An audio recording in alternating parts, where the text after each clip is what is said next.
Dini mübin İslam'ın peygamberi, alemlere rahmet olarak gönderilmiş, güzel ahlakın tamamlayıcısı, tüm uyarıcıların ve müjdeleyicilerin sonuncusu, yolumuzu aydınlatan kandilimiz Hz. Muhammed sallallahu aleyhi ve selleme salat ve selam olsun. Yüce Rabbimizin sonsuz merhametinin yeryüzündeki tecellisi Peygamberimiz sallallahu aleyhi ve sellem henüz yaşarken dahi kendisine hakaret eden ve zulmeden gafiller vardı.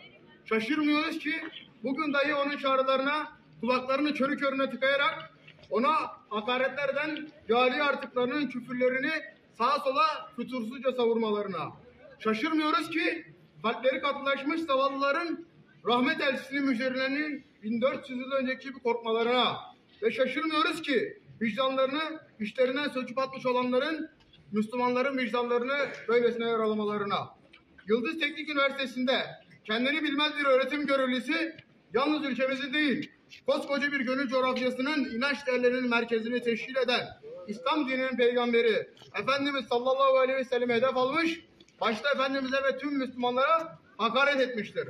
İslam her zaman ve zeminde barışın, birlikteliğin, kardeşliğin öncüsü olmuş son hak dindir. İslam sadece Müslümanların değil, tüm insanlığın adil bir şekilde var olabilmesinin teminatıdır. Dinimiz tüm insanlığı korurken kendini bilmez bu şahsın dinimize saldırması asla kabul edilemez. Bizler barışın, aklın ve insanca var olmanın önündeki en güzel örnek Peygamberimiz Hazreti Muhammed sallallahu aleyhi ve sellem ile hakaret kelimesinin aynı cümlede kullanılmasından dahi imtina ederiz. Farklı görüşler ve inançlar zenginliğimizdir diyerek birbirimize olan saygı ve hürmet sınırlarını korumak için elimizden gelen gayreti gösteririz.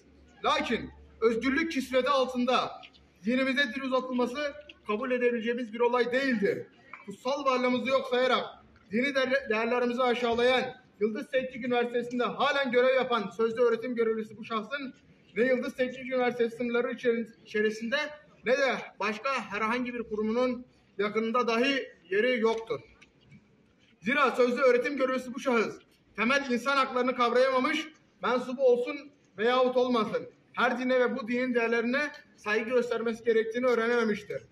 En temel insan haklarını dahi kavrayamayan bu şahsın gençlerimize verebileceği hiçbir değer bulunamamaktadır.